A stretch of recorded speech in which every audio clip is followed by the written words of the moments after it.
कक्ष्यां प्रारभामहे। येनाक्षरसमां नायमधिगम्य महेश्वरात् कृत्स्नं व्याकरणं प्रोक्तं तस्मै पाणिनये नमः। येन धौता गिरः पुंसां विमलैः शब्दवारिभिः समश्चाज्ञानजं भिन्नं तस्मै पाणिनये नमः। वाक्यकारं वररुचिं भाष्यकारं पतञ्जलिं पाणिनिं सूत्रकारं च प्रणतोऽस्मि मुनित्रयम्।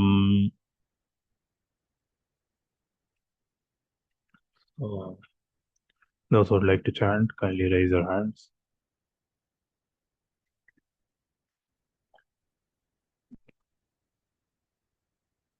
Nagashri Bhagini, will you go first?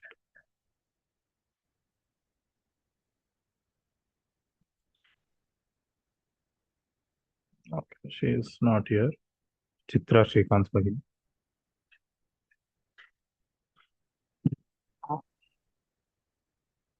Chitra Shrikant Bhagini. एकनिमिषं महोदय। अथ प्रथमपादः। प्रथमं पादं वक्तुमिच्छति वा? आम् आम्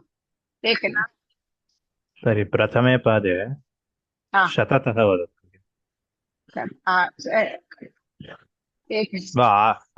If you want to tell from starting, that is okay. आम् आरम्भतः वक्तुमिच्छामि। अस्तु, आरम्भतः एव वदतु।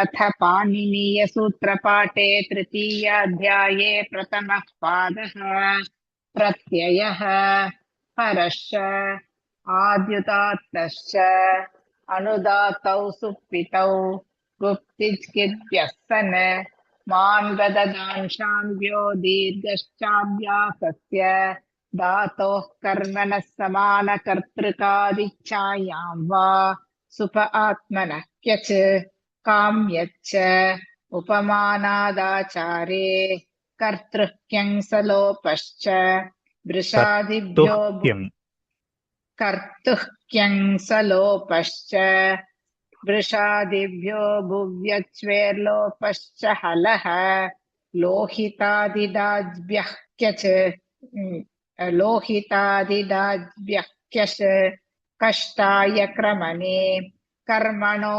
रोमन्थथपोभ्यां वर्तिचरोः बाष्पोष्मभ्यामुद्वमने शब्दवैरकलहाभ्रकण्वमेघेभ्यः करणे सुखादिभ्यः कर्तृवेदनायां नमो वरिवश्चित्रङः क्यच चित्रङः क्यच पुच्छभाण्डचीवराण्णिङ मुण्डमिश्रश्लक्ष्णलवनव्रतवस्त्रहलकलकृततूस्तेभ्यो णिच धातोरेकाचोहलादेः क्रियासमभिहारेयं नित्यं कौटिल्ये गतौ लुपसदचर जप जप दह दशगृभ्यो भावगर्हायाम् सत्यापपाशरूपवीणातूलश्लोकसेनालोमत्वच वर्म चूर्णचुरादिभ्यो णिच हेतुमति च कण्ड्वादिभ्यो यक् गुपूधूपविच्चिपणिपणिभ्य आयः ऋतेरीयङ् कमेर्णिङ् आयादय आर्धधातुके वा सनाद्यन्ता धातवः स्यतासीलृलटोः सिब्बहुलं लेति कास्प्रत्ययादाममन्त्रे लिटि इजादेश्च गुरुमतोऽनृच्छः दयायासश्च उषविदजागृभ्योऽन्यतरस्याम्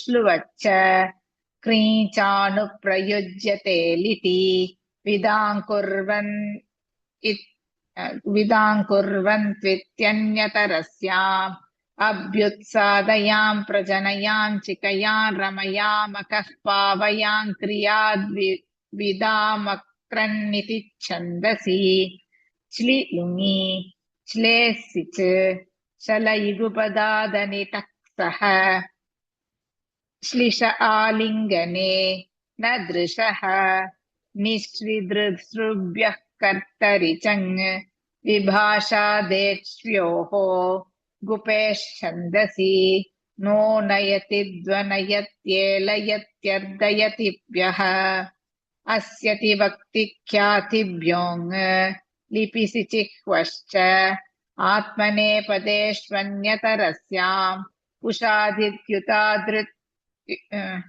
पुषादिद्युतादिद्युदितः परस्मैपदेषु सर्तिशास्त्यर्थिभ्यश्च इरितो वा जृस्तम्बुम् ऋचुम् लुचुग् ऋचुग् लुचुग् लुञ्चुब् लुञ्चुष्विभ्यश्च कृमृदृरुहिभ्यश्छन्दसि चिन्ते पदः दीपजनबुधपूरितायिप्यायिभ्योऽन्यतरस्याम् अचः कर्मकर्तरि दुःखश्च न रुधः तपोनुतापे च छिन्भावकर्मणोः सार्वधातुके यक् कर्तरि शप् दिवादिभ्यश्यन् वाब्राशब्लाशभ्रमुक्रमुक्लमुत्रसित्रुटिलशः यशोऽनुपसर्गात् संयसश्च स्वादिभ्यश्नुः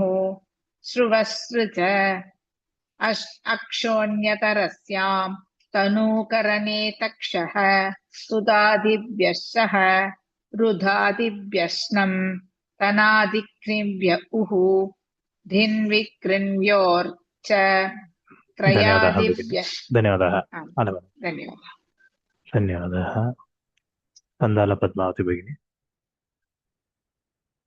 राम राम महोदय राम द्वितीयपादं कर्तुम् इच्छामि द्वितीयपादे शततः वा शततः अस्तु 101 अन्येष्वपि दृश्यते निष्ठा सुयञ्जोध्वनिप् जिर्यते तृणु छन्दसि लिटः काञ्ज्वा वसुश्च भाषायां सदवसश्रुवः उपेयिवाननाश्वाननुचानश्च लुङ् अनद्यतने लङ्गु अभिज्ञावचने लृट्टु नायदि विभाषा साकाङ्क्षे परोक्षे लिटु शाश्वतोर्लङ् च प्रश्ने चासन्नकाले लट्स्मि अपरोक्षे च नानो पृष्ठप्रतिवचने नन्वोर्विभाषा पुरीलुङ् चास्मि वर्तमाने लटः शत्रुशानचाव प्रथमा समानाधिकरणे संबोधने च लक्षणहेत्वोः क्रियायाः तौ सत्तु पुङ् यजोः शानन् ताच्चील्यवयोवचन शक्तिषु चानश् इङ्धार्योः शत्रुकृच्छ्रेणि द्विषो मित्रे सुयो यज्ञसंयोगे अर्ह प्रशंसायाम् आक्वेस्तच्चील तद्धर्म तत्साधुकारिषु तृण् अलङ्कृन् निराकृन् प्रजनोत्पचोत्पतोन्मदरुच्च पत्रप वृतु सहचर इष्णुच् नेश्चन्दसि भुवश्च ग्लाजिस्तश्चक्स्नुः तु त्रसि गृदि दृशि क्षिपेक्नुः समित्यष्टाभ्यो घिणुन् सम्पृचानुरुधां यमाङ्ग्यस परिसृ संसृज परिदेवि संज्वर परिक्षिप परिरट परिवद परिदः परिमुह दुष द्विष द्रुह दुह युजा क्रीडा विविच त्यज रज भजाति चरापचरामृषाभ्याहनश्च सम्यक् वा वौकशलसकत्तस्रम्भः अपेचलशः प्रेलपस्रुद्रुमतवदवसः हिंसक्लिशखाद विनाश परिक्षिप परिरट परिवादिव्य भाषा सूयो उइ देवी कृशोश्चोपसर्गे चलन शब्दार्थादकर्मकाद्युच् अनुदात्ते तश्च हलादेः जुचङ्कृम्य दन्द्रम्य जुजङ् एकं क्षणं भगिनि जुचङ्क्रम्य जु जुचङ्क्रम्य द्रम्य श्रुगृदिज्वलसुचलशपथपदः कुदमण्डार्तेभ्यश्च न यः सूददीपदीक्षश्च लशपदस्ता भूवृषहनकमगमश्रूभ्य ऊकज जल्पभिक्षकुट्टलुण्ट ञ ऊकै उकै ukanya. You told ukajjar. Chakara or jakara was heard. This ñ. उकै సరేనా జల్ప భిక్ష కుట్ట లుంట వృడః శాకన్ ప్రజోరినిః Bringashakan. Nanga. ప్రజోరినిః శాకన్ Bringashakan. Nanga.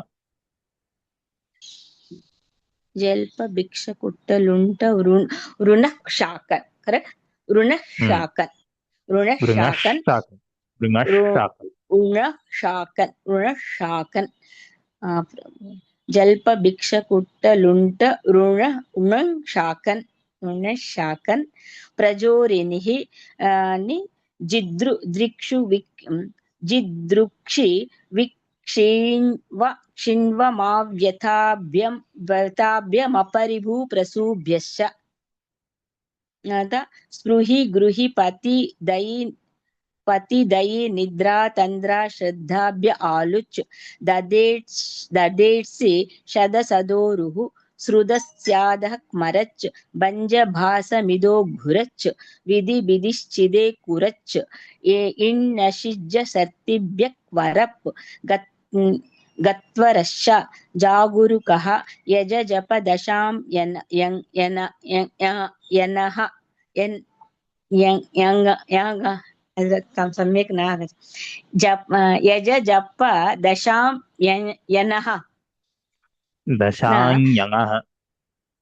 दशाञ्यनः नमि कंपि स्मयजस कमहिंस दीपोरः सना संस भिक्ष उः विदुरिचुः क्याच्छन्दसि आदृगमहनजनः किकिनो लिच्चा स्वपितृशो नजिन् श्रुवन्द्योरारुः बियः क्लुकनौ नु स्तेष भास पिसकसो वरच्च यश्च ययः ब्राजभास दुर्विद्युतोर्जि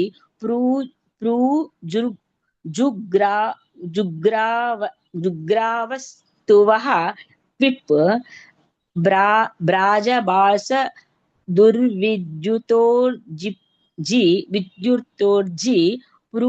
जुग्रावस्तुवः क्विप् अन्येभ्योऽपि दृश्यते भुवः संज्ञान्तरयोः विप्रसंभ्योः संज्ञायां दः कर्मणि शृण् धाम्नि ससयुयुजस्तुद सिसि च मिह पद दशनः करणे अलसूकरयोः पुवः अर्तिलूदूसु खन सहचर इत्रः पुवः संज्ञायां कर्तरि चार्चित् देवतयोः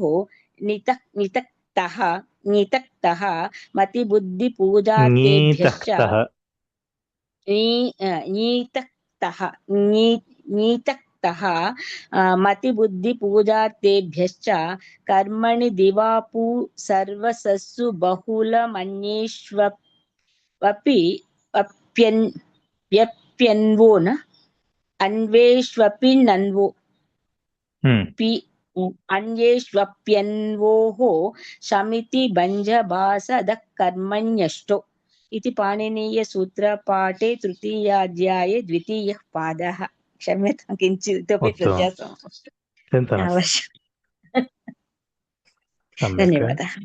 धन्यवादाः सुब्बलक्ष्मी भगिनी नमस्कारः आचार्य नमस्कारः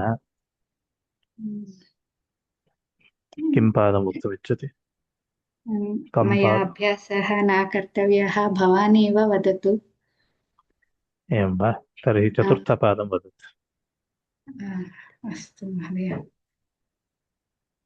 प्रारम्भतः वा? एकनिमिषम्। प्रारम्भः। धातुसम्बन्धे क्षम्यताम्। अथ पाणिनीयसूत्रपाठे तृतीयाध्याये चतुर्थः पादः। धातुसम्बन्धे प्रत्ययाः। क्रियासमभिहारे लोट् लोटो ह्रस्वौ वा च तद्ध्वमोः समुच्चयेऽन्यतरस्यां यथा विध्यनुप्रयोगः पूर्वस्मिन् समुच्चये सामान्यवचनस्य छन्दसि लुङ्लङ्गिलटः लुङ्लङ्गिलिटः लिङ्गर्थे लेट् उपसंवादाशङ्कयोश्च तुमर्थे सेसेन सेसेन्तसेकसेन् सेनध्यै अध्यैन्क अध्यैक अध्यैंशध्यै शध्यैन्तवेतवेङ्गतवेनः प्रयैरोहिष्यै अव्यद्धिष्यै दृशे विख्ये च शकि नमुल्कमुलौ ईश्वरेतोऽसुन्कसुनौ कृत्यार्थे तवैकेन्केन्यत्वनः अवचक्षे च भावलक्षणे स्थेन् कृञ्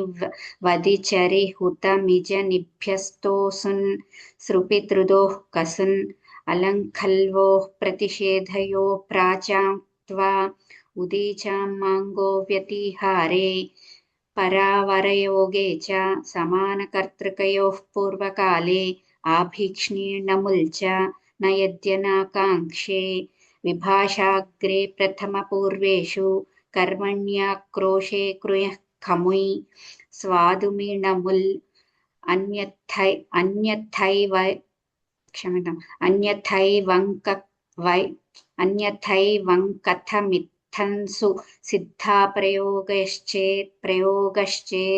यथा तथयोरसूया प्रतिवचने कर्मणि दृशिविदोः साकल्ये यावति विन्दजीवोः चर्मोदरयोः पूरेः वर्षप्रमाणवूलोपश्चास्यान्यतरस्यां चेलेक्नोपेः निमूलसमूलयोः कषः शुष्कचूर्णरूक्षेषु पिशः समूलाकृतजीवेषु हन्कृग्रहः करणे हनः स्नेहने पिशः हस्ते वर्तिर्ग्रहोः स्वे पुषः अधिकरणे बन्धः संज्ञायां कर्त्रोर्जीवपुरुषयोर्नशिवहोः ऊर्ध्वे शुशिपूरोः उपमाने कर्मणि च कषादिषु यथा विध्यनुप्रयोगः उपदंशस्तृतीयायां हिंसार्थानां च समानकर्मकाणां सप्तम्यां चोपपीडर्धकर्षः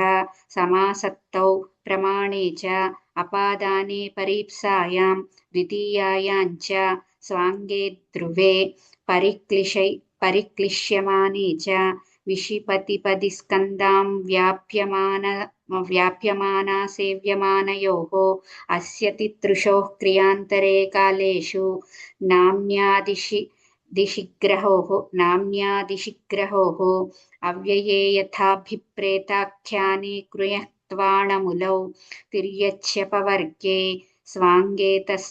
स्वाङ्गेतस्प्रत्यये कृभ्वोः नाथार्थप्रत्यये तूष्णीमि भुवः अन्वच्यानुलोम्ये शकधृषज्ञाग्लाघटरफलफक्रम सहार्हस्त्यर्थेषु तुमुन् पर्याप्तिवचनेष्वलमर्थेषु पुनः शकदृश अस्तु महोदय शकधृषज्ञाग्लाघटरफलफक्रम सहार्हस्त्यर्थेषु तुमुन् सहारहास्त्यर्थेषु तुमुन् क्षम्यताम् एकवारं पुनः वदामि शकदृशज्ञाग्लाघटरफलफक्रम सहार्हास्त्यर्थेषु तुमुन् सम्यक् वा महोदय सम्यक् पर्याप्तिवचनेष्वलमर्थेषु कर्तरिकृत् भव्यगेय प्रवचनीयोपस्थानीयजन्याप्लाव्यापात्या वा लः कर्मणि च भावे च कर्मकेभ्यः तयोरेव खलर्थाः आदिकर्मणि क्तः कर्तरि च गत्यर्था कर्मकश्लिषशिंस्तासवसजनरुहजीर्यतिभ्यश्च दशगोघ्नौ सम्प्रदाने दाशगोघ्नौ सम्प्रदाने महोदय नकारः एव खलु तत्र गोघ्नौ नकारः सत्यं आ, भवत्या दशगोघ्नौ इति प्रथमं दाश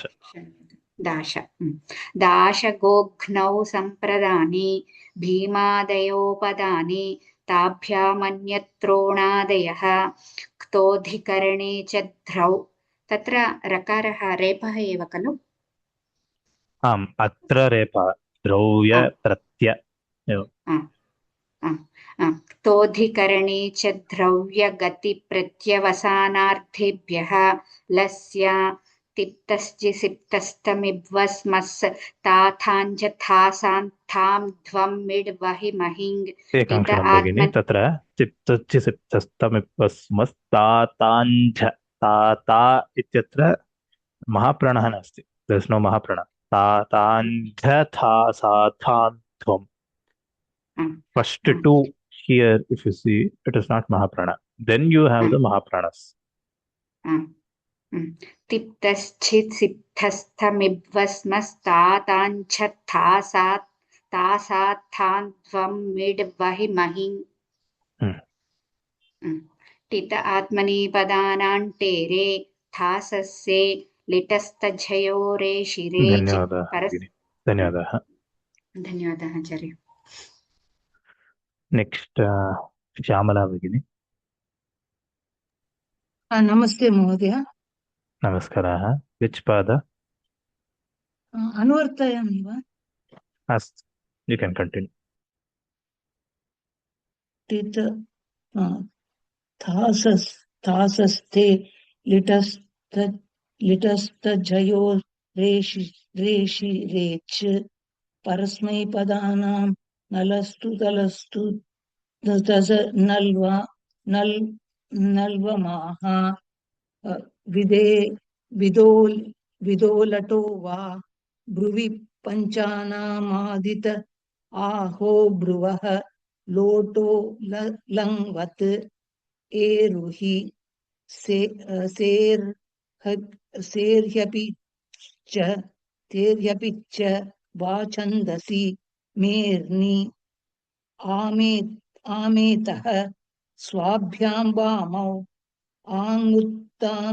आङ्गुत्तमस्य पिच्च एत ऐ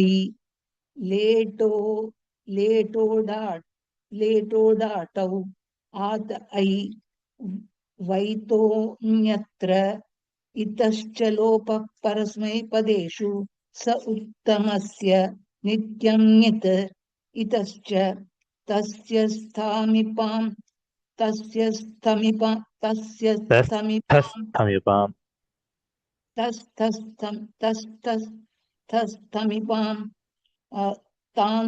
तान्ततामः लिङ्गसी युट् यासुट् परस्मैपदेषु धातौ ङिच्च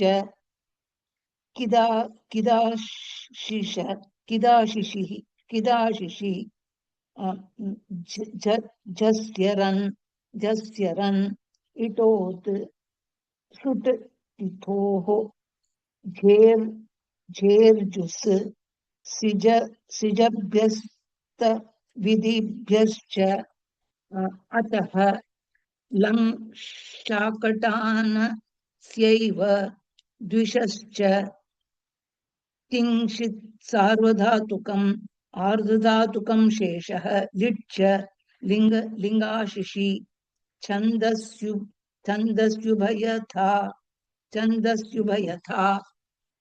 धातुसम्बन्धे समानाधिकरणे स्वाङ्गे लिटस्त न दृश्यते महोदय। एकनिमिषम्। ओके। धातु सम्बन्धे समानाधिकरणे स्वाङ्गे लिटस् ततस्तमिपां सप्तदश इति पाणिनीयसूत्रपाठे तृतीयाध्याये चतुर्थपादः। सम्यक् धन्यवादः। सम्यक् सम्यक् उक्तं अस्ति वा? सम्यक् उक्तं धन्यवादाः। धन्यवादः। नेक्स्ट् सम्पूर्णं भगिनि। नमस्कारः महोदय। नमस्कारः। विच् पाद? कंटिन्यू करोमि वा भगिनि महोदय? कण्टिन्यू नाम इदानीं चतुर्थपादः समाप्तः। चतुर्थपादमपि पठामि। चतुर्थपादमेव वदति वा? अस्तु वदतु। अस्तु महोदय। अथ पाणिनीय चतुर्थपाठे अथ पाणिनीयसूत्रपाठे। क्षम्यतां महोदय। अथ पाणिनीयसूत्रपाठे तृतीयाध्याये चतुर्थपादः धातु सम्बन्धे प्रत्ययाः क्रिया समविहारे लोटः लोटि हिस्वोवाच तत्त्वमोहो समुच्चये अन्यतरस्यां यदा विद्यनुप्रयोगे पूर्वस्मिन् समुच्चये सामान्य वचनस्य छन्दसि लुङ्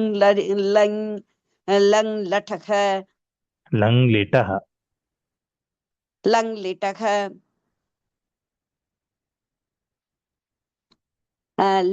लिगते लेट् उपसंवादाशाङ्कयो च धूमर्ते सेसने सेसेन सेन्कसेकसेन अद्यैन् कद्यैन् शद्यैन्त वैत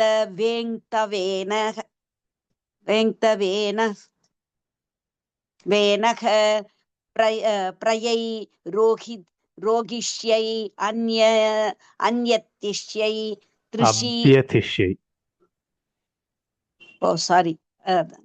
अव्यतिष्यै तृषे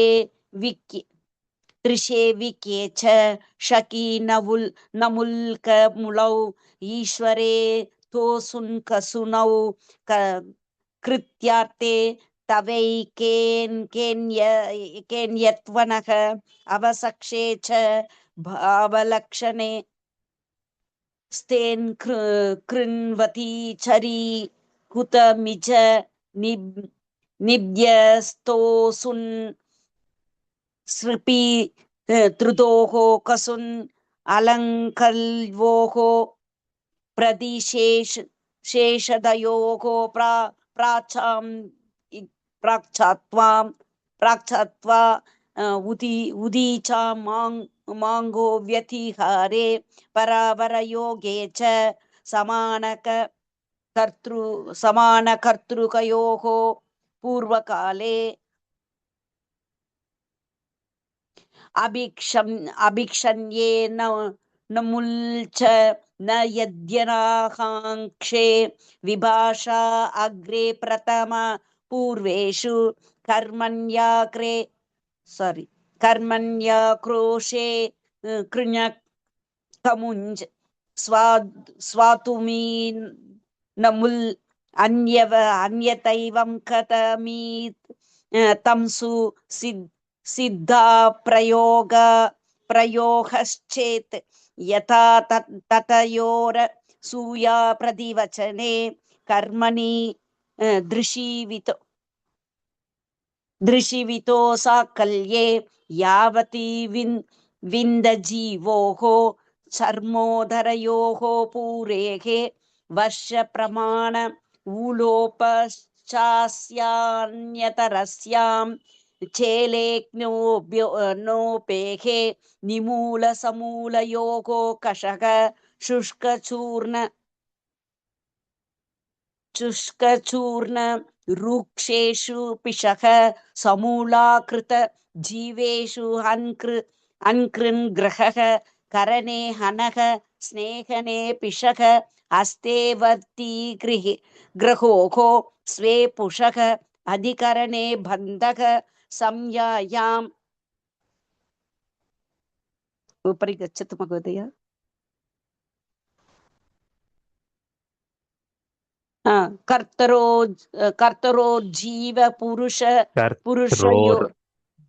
कर्तरोर्जीव पुरुषयोर्न शिवकोः ऊर्ध्वे शुशिपुरोः उपमाने कर्मणि च शुशिपूरोः। ओ अस्तु महोदय। शुशिपूरोः उपमाने कर्मणि च कषादिषु यथा विद्यनुप्रयोगः उपदंशस्तु तृतीयायां हिंसार्तानां च समानकर्मकानां शब्दं यां चोपपीठरुदकर्षक समासतौ प्रमणे च अपादाने एकं प्रमाणे च प्रमाणे च अपादाने परिप्सायां द्वितीयायां च स्वाङ्गे ध्रुवे परिक्लिश्यमाने च विशिपतिपदी स्कन्धां व्याप्य मानसेव्यमानयोः अस्य तिदृशोः क्रियान्तरे कालेषु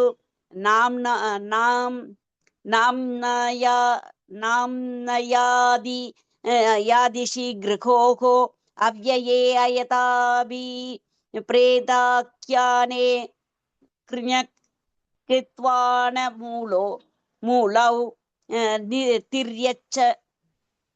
तिर्यच्यपवर्गे स्वाङ्गे तस्प्रत्यये कृभ्वोः नादार्थप्रत्यये च्यर्थे तूष्णीमि भुवः अन्वच्चयानुलोम्ये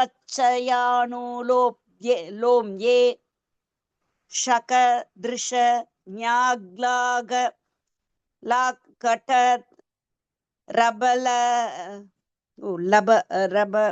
लभ क्रम सहार्हास्त्य आर्त्येषु तुमुन् लकर्मणि च भावे सा कर्मकेभ्यः तयोरेव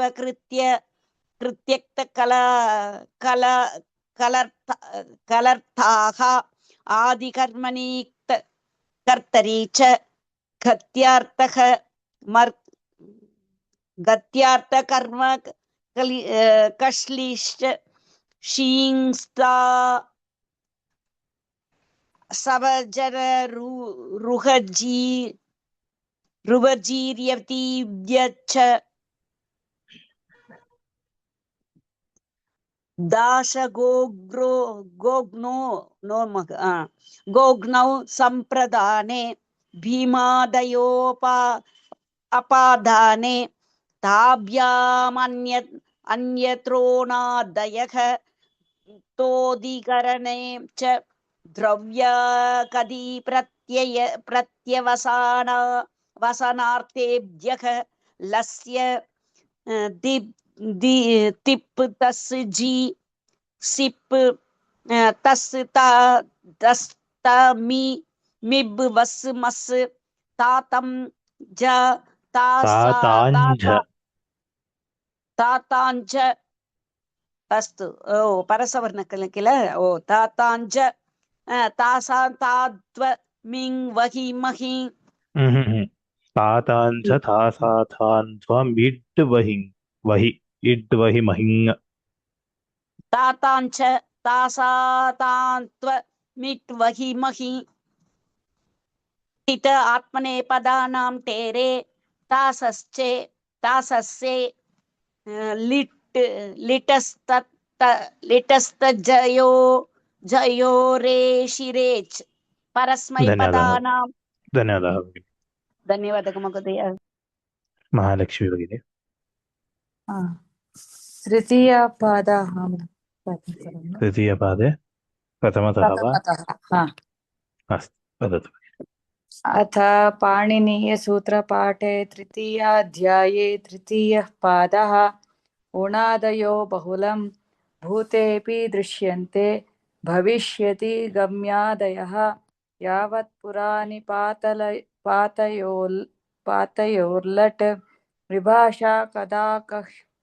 विभाषा कदाकर्ह्योः किं वृत्ते लिप्सायां लिप्स्यमानसिद्धौ च लोडर्थलक्षणे च लिङ्चौर्ध्वमौहूर्तिके तुमुन्मूलौ क्रियायां क्रियार्थायां भाववचनाश्च अण्कर्मणि च लुट्शेषे च लुटः सद्वा अनद्यतने लुट् पदरुजविषस्पृशो घञ् सृस्थिरे भावे अकर्तरि च कारके संज्ञायां परिमाणाख्यायां सर्वेभ्यः इङश्च उपसर्गे रुवः समियुद्धृदुवः श्रीणीभुवोनुपसर्गे वौक्षुश्रुवः अवोदोर्नियः प्रेदृस्तुस्रुवः निरभ्यो पूल्वोः उन्योर्ग्रह कृधान्ये यज्ञे समिस्तुवः प्रेस्त्रो यज्ञे प्रथने वावशब्दे छन्दनो नाम्नी च उदिग्रहः समिमुष्टौ परिन्योर्नीणोर्द्यूताभ्रेषयोः परावनुपात्यय इणः व्युपयोः शेतेः पर्याये हस्तादाने चेरस्तेये निवासचितिशरीरोपसमाधानेष्वादेश्च कः संघे चानौत्तराधर्ये कर्मव्यतिहारे न स्त्रियाम्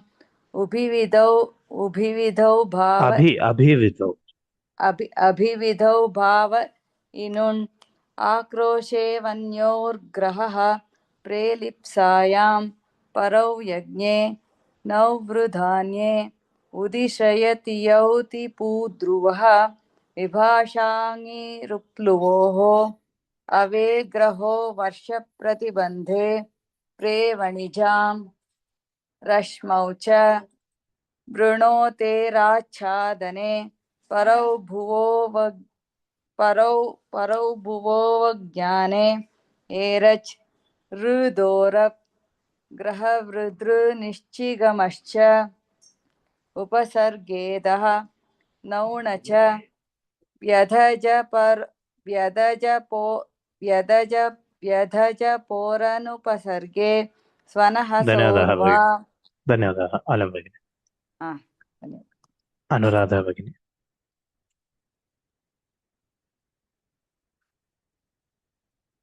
नमस्कारः. अग्रे पठामि. अस्तु भगिनि. नमस्कारः. व्यधजपोरनुपसर्गे स्वनः सोर्वा यमः समुपनिविशु च नौ गदनदपठस्वनः क्वणो वीणायाञ्च नित्यं पणः परिमाणे मदोनुपसर्गे प्रमदसम्मदौ हर्षे समुदोरजः पशुषु अक्षे शुक्लः प्रजने सर्तेः वः सम्प्रसारणञ्च अन्यभ्युपविशु आङ्गी युद्धे निपानमाहावः भावेनुपसर्गस्य हनश्च वदः मूर्तौ घनः अन्तर्घनो देशे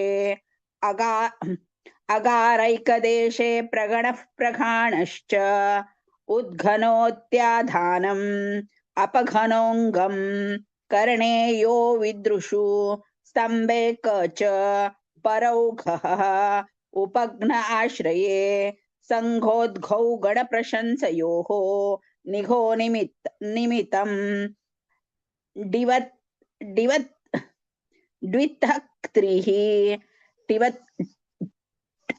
टिवतोत्थुच यजयाच यतविच्छ प्रच्छ रक्षो नङ् स्वपोनन् उपसर्गे घोः किः कर्मण्यधिकरणे च स्त्रियाङ्क्तिन् स्थागापापचो भावे मन्त्रे वृषेश पचमनविद भूवि रा उदात्तः ऊति यूति जूति साति हेति कीर्तयश्च व्रजयजोर्भावे क्यप् संज्ञायां समज निषद निपत मनविद पुण्यशीं भ्रूयिणः कृण्यश्च च इच्छा अप्रत्ययात् गुरोश्च हलः षिद्विधादिभ्योऽङ्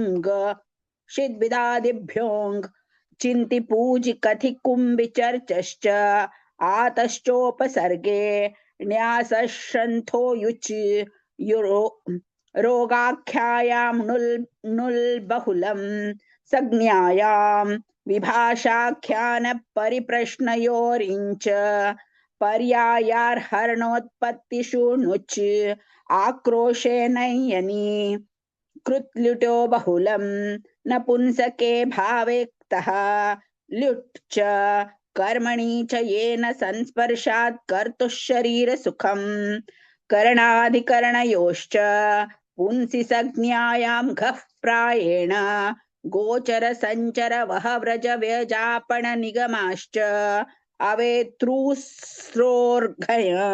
हलश्च अध्यायन् धन्यवादः धन्यवादः आचार्य लङ्कासूर्य भगिनी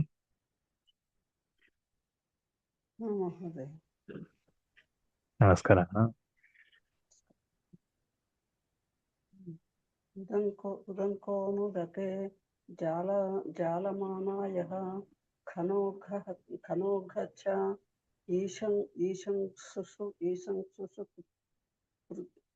कृच्छ्राद्धेषु खल् कर्तृकर्मणश्च भूक्रियोः आतो युच्छ छन्दसि गच्छद्धेभ्यः उपरकरोतु किञ्चित् उपरकरोतु अन्येभ्य छन्दसि गच्छद्धेभ्यः अन्येभ्योऽपि दृश्यते वर्तमानसमीप्ये वर्तमानवद्वा आशंसायां भूतवश्च क्षिप्रवचने लुट् आशंसावचने लिङ् नानद्यतनवत् क्रियाप्रबन्ध सामीप्ययोः भविष्यति मर्यादावचने वरस्मिन् कालविभागे चानहोरात्राणां परस्मिन् विभाषा लिङ्निमित्ते लृङ् क्रियातिपत्तौ भूते च वेताप्यो गर्भायां लडपिजावोः विभाषा कथमि लिङ् च किं वृत्ते लिङ् लुटौ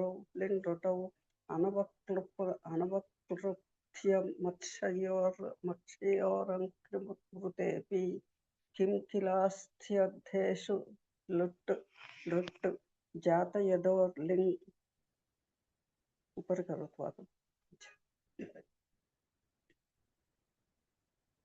यत्र योः गर्हायां च चित्रीकरणे च शेषे लृढयदौ उताप्यो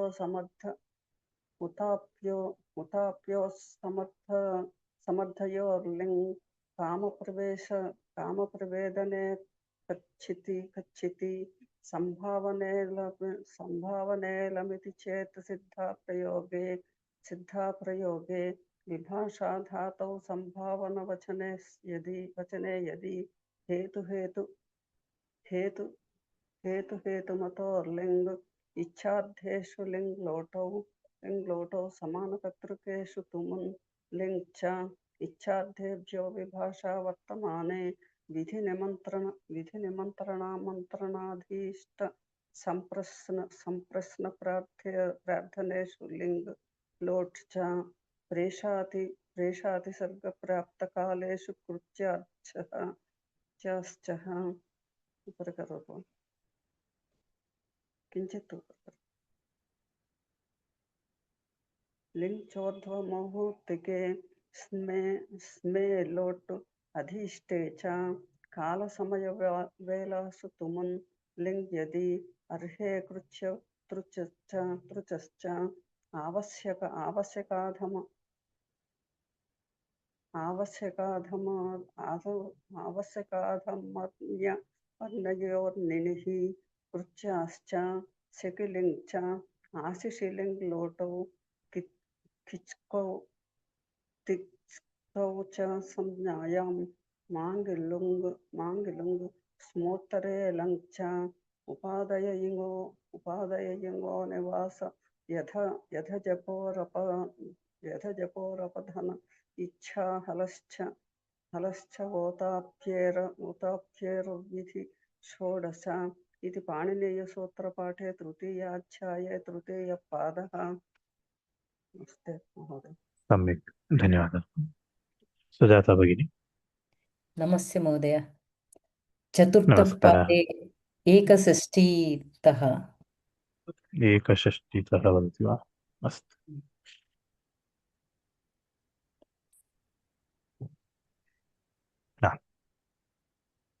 वदतु भगिनि।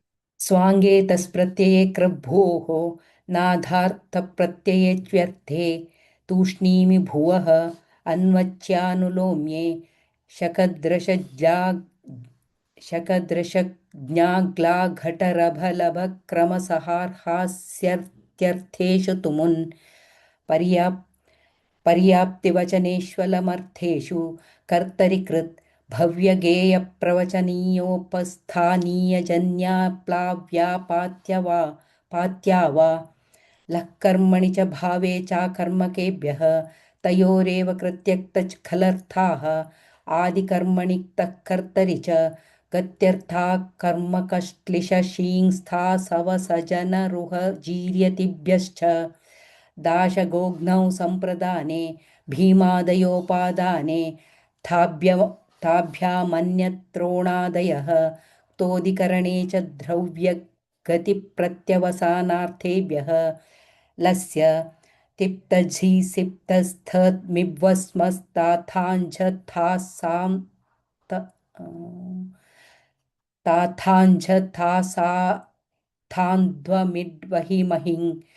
टित आत्मनेपदानान्टेरे तासस्ये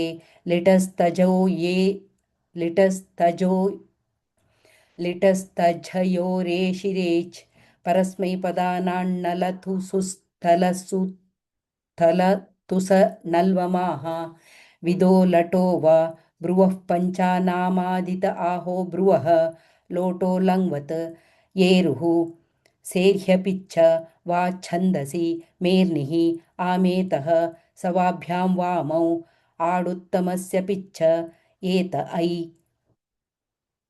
लेटो डाटो आत ऐ वैतोऽन्यत्र इतश्च लोपः परस्मैपदेषु स उत्तमस्य नित्यङ्गितः इतश्च तस्थस्तमिपान्तान्तन्तामः लिङ्गस्सीयुट् यासुट् परस्मैपदेषु दात्तोऽङ्निच्छ किदाशिषि झस्यरन् इटोत् सुट्टिथोः जेर्जुस् सिजभ्यस्तविधिभ्यश्च आतः लङशाकटायनस्यैव द्विषश्च तिंशित् सार्वधातुकम् आर्धधातुकं शेषः लिट् च लिङाशिषि छन्दस्युभयथा धातुसम्बन्धे समानाधिकरणे स्वाङ्गे लिट्स्तस्थमिफान् सप्तदश इति पाणिनीयसूत्रपाठे तृतीयाध्याये चतुर्थः पादः। धन्यवादः। धन्यवादः।